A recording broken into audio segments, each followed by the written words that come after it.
To Your Excellency, the President of the United States of America, Mr. Barack Obama. My name is Luís de Oliveira. I'm a Portuguese citizen, and I'm really very concerned for what's happening here in Portugal. I don't know if what's happening here is happening all over the world, but if that's so, we are moving fast to a world of chaos, fear and destruction. All this economical crisis has been putting up to the top and hidden truth. We are not living in a democracy, that's for sure. Here in Portugal, I think we are living in an oligarchy. There's no justice. Justice is something that is not anymore in our country. The political power controls the justice, because they nominate the people who is in charge of the investigations, and it's all nominated by them. So whenever there's a case against the family, there's never a punishment, never. The cases go forever, and in the end there's never a guilty. You cannot find a guilty person. It's a weird, very weird thing that's happening here.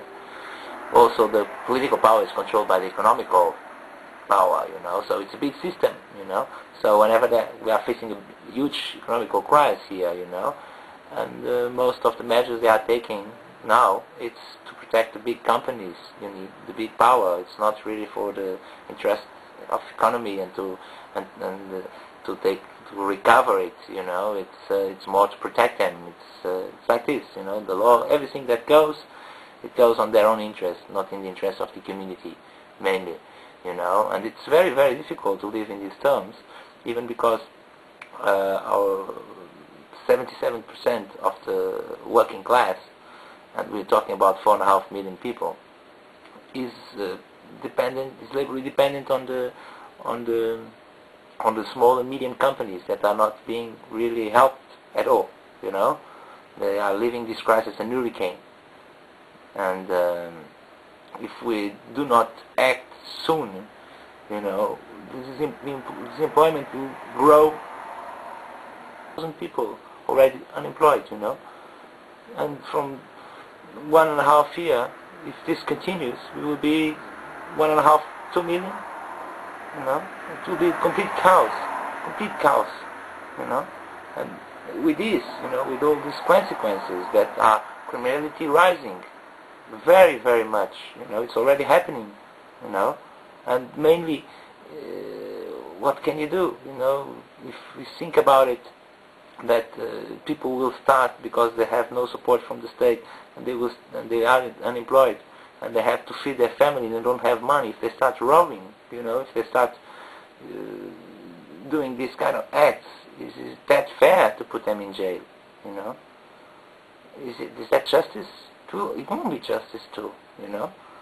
They are doing, probably they will be doing a wrong action for a right reason, and all these things that are happening here are very, very dangerous, because with this high level of criminality there will come fear, destruction.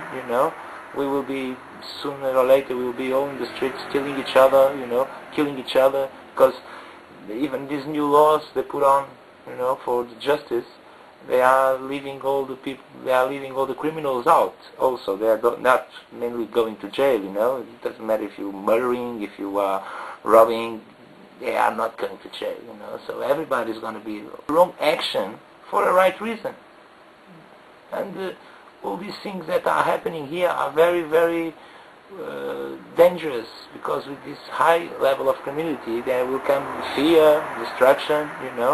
We will be, sooner or later, we will be all in the streets killing each other, killing each other, because even these new laws they put on, for the justice, they are leaving all the people, they are leaving all the criminals out. Also, they are not mainly going to jail. It doesn't matter if you're murdering, if you are robbing, they are not going to jail.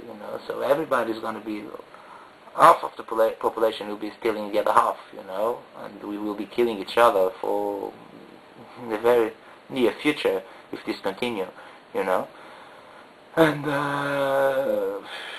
what I reckon here, and I'm doing this request online for you, is that we don't know what to do.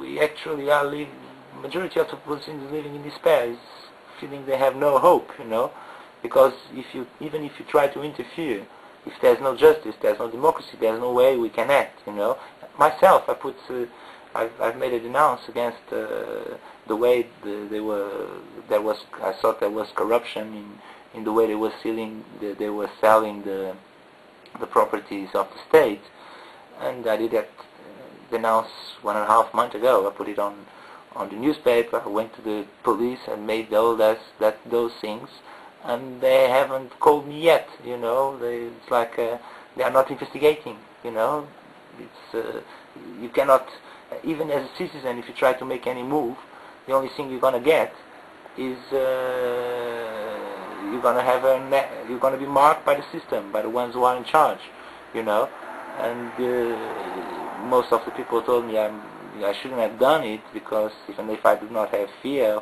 of the consequences of what they can do to me, but I refuse myself to live in fear. I don't think it's possible to live in fear. You get to a point that you are feeling that you are living in a kind of a slavery, and you have to fight back.